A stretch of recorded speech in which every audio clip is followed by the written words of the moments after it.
tá? O Watson, como eu coloquei aqui para todos, né, a frase icônica dele: qualquer pessoa, independente de sua natureza, pode ser treinada para ser qualquer coisa.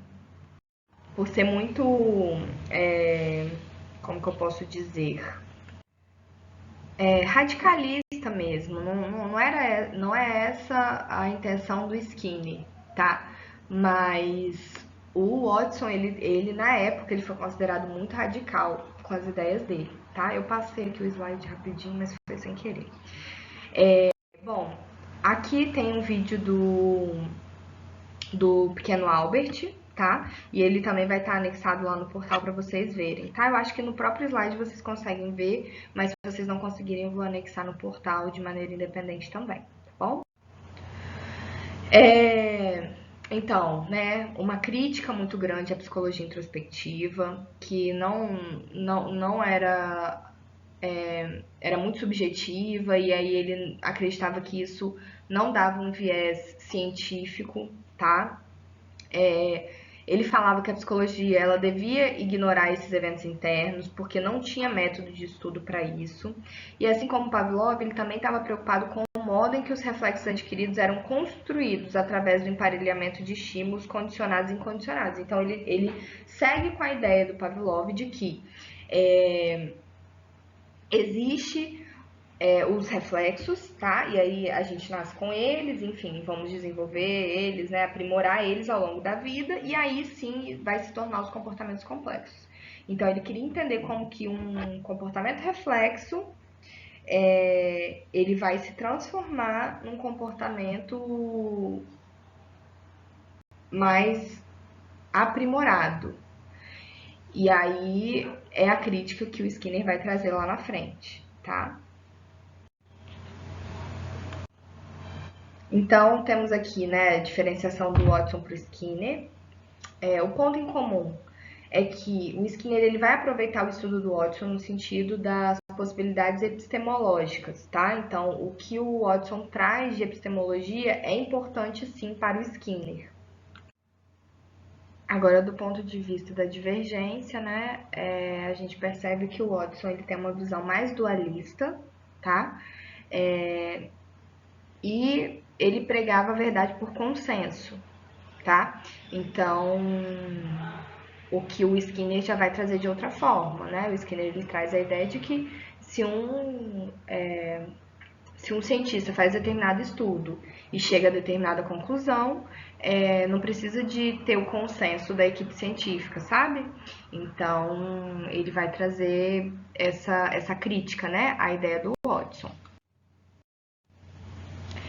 E aí a gente vai falar um pouquinho do Edward Thoman, tá? A frase dele, né? Existe mais que um tipo de aprendizado. O Thoman, ele... Bom, vamos falar... Desculpa, gente, passei. Então, na época da Primeira Guerra, tá? E aí ele tinha... o Thoman, ele estudou na Alemanha durante um tempo. Ele teve contato com os estudos da Gestalt. Ele gostava da psicologia da Gestalt, tá? Que não é a Gestalt terapia, enfim, vocês vão ver isso, né, quando estudarem Gestalt. Ele teve contato, ele gostava das ideias. E aí, quando ele volta para os Estados Unidos, ele começa a lecionar, acontece, né, o início da Primeira Guerra Mundial, e aí ele traz um discurso pacifista, no sentido de que ele não concorda com a guerra, ele não acha que é a melhor forma de resolver as coisas, que o diálogo seria mais importante. Porém, a gente sabe que num momento de guerra,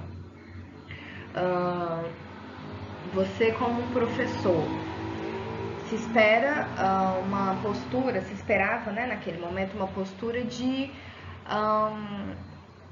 apoio ao governo, né, de você ajudar a buscar novos soldados, né, enfim, para que uma motivação mesmo para a guerra. E aí ele traz esse discurso diferente e aí culminou nessa dificuldade do governo manter ele, né? E aí ele quase perdeu o direito, ele foi repreendido diversas vezes e aí ele foi calado, né? Que é o que acontece muitas vezes com muitas pessoas, né? Que acabam se posicionando de forma diferente daquilo que o governo espera, tá? Isso ao longo da história. Ele é chamado de neobehaviorismo, tá? Mais conhecido como neobehaviorismo ou behaviorismo mediacional, tá? Algumas pessoas falam teorias organizacionais cognitivas, mas o que vocês vão escutar mais é o behaviorismo mediacional mesmo, é o mais conhecido, tá? O trabalho principal dele foi com a condução de experimentos com ratos em labirintos, tá? A imagem que eu vou mostrar em seguida.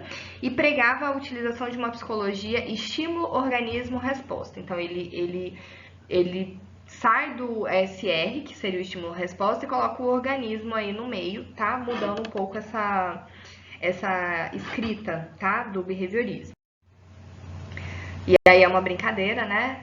Do rats use a mental map to navigate. Então, ele, na cabeça dele, nos experimentos dele, ele acreditava que se ele colocasse um rato num labirinto, esse rato ele ia explorar, né, o labirinto e de alguma forma ia criar uma imagem mental, tá?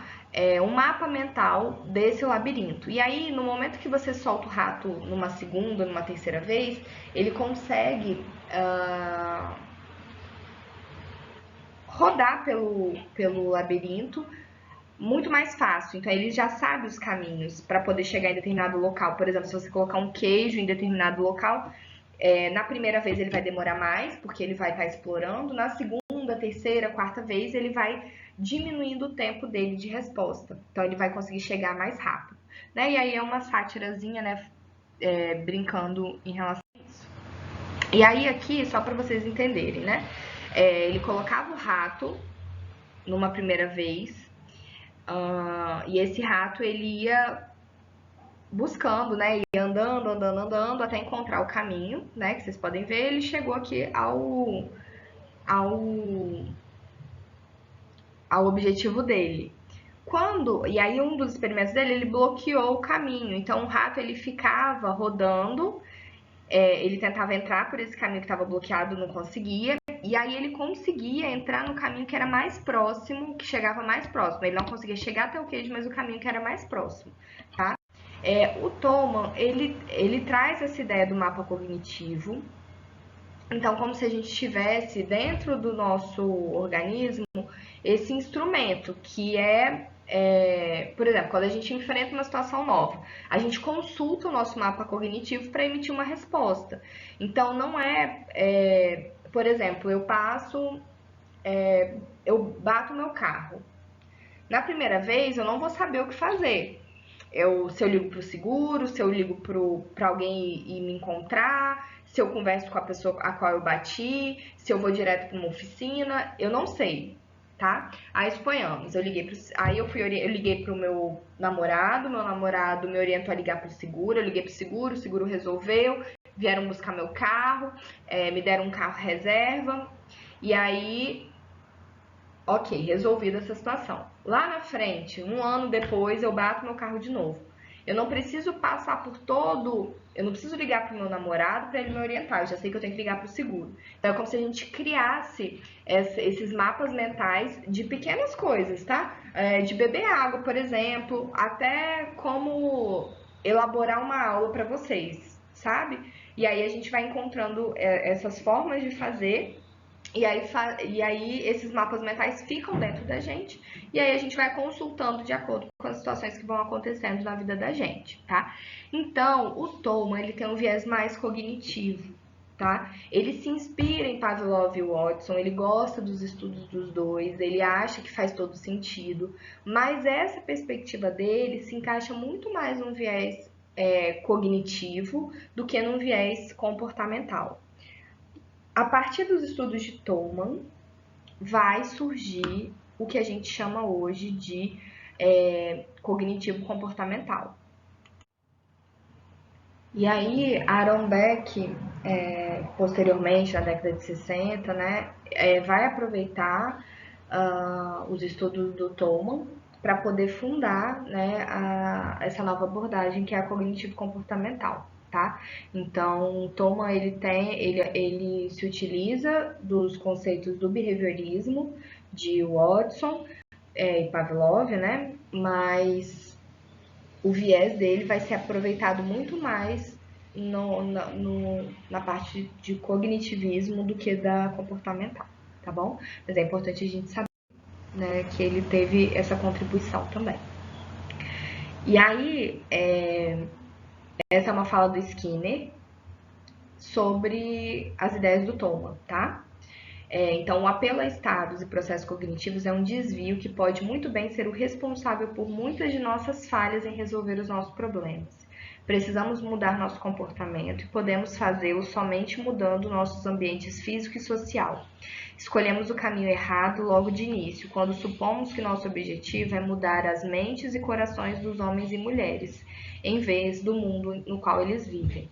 Então, para Skinner, não faz sentido eu tentar mudar os pensamentos, né, mudar a cabeça das pessoas se eu não mudo o contexto no qual elas estão inseridos. Porque de nada adianta eu tentar fazer todo um trabalho do ponto de vista psicológico com a pessoa se eu não penso no contexto, tá? Isso faz sentido, né, gente? Porque vamos pensar, uma criança que é agressiva, e ela vive num ambiente agressivo, eu posso fazer todo o trabalho do mundo tentando canalizar essa agressividade, né? Trabalhar com jogos, eu posso fazer mil e uma intervenções para tentar minimizar essa agressividade, por exemplo, com os colegas, com, enfim, com as pessoas. Mas se ela segue num ambiente que é muito agressivo, em que ela é agredida diariamente, como que muda, sabe? A ferramenta ela existe, mas eu preciso pensar no ambiente que essa criança está inserida também, tá? Então, a fala do Skinner cai muito bem nessas situações em que o ambiente ele é fundamental para que a gente consiga pensar intervenção. Sim, eu vou intervir com a criança ali no meu consultório, ela não vai estar no ambiente dela de casa, por exemplo, né? Então as intervenções que eu vou fazer vão ser pontuais para que de alguma forma ela consiga generalizar, talvez, para o ambiente dela de casa. Mas eu também preciso entender como que é esse ambiente dentro da casa dela. Um outro exemplo, uma criança que tem uma dificuldade de aprendizagem. Eu preciso saber se no contexto dela ela é estimulada a aprender. Se os pais, né, ou os cuidadores principais, eles têm esse hábito de estimulação com essa criança. Porque se a criança não tem estimulação em casa, a estimulação que ela vai ter dentro do consultório, 1 hora, uma vez por semana, não é suficiente. Entendem? Então, a visão do Skinner, ela não vai negar as ideias do Thoman, né, nesse sentido do aprendizado, do próprio mapa mental, ele não vai negar nada disso, mas ele precisa de mais. Não é só isso, né? A gente precisa pensar também no contexto ambiental. Tá? Eu não coloquei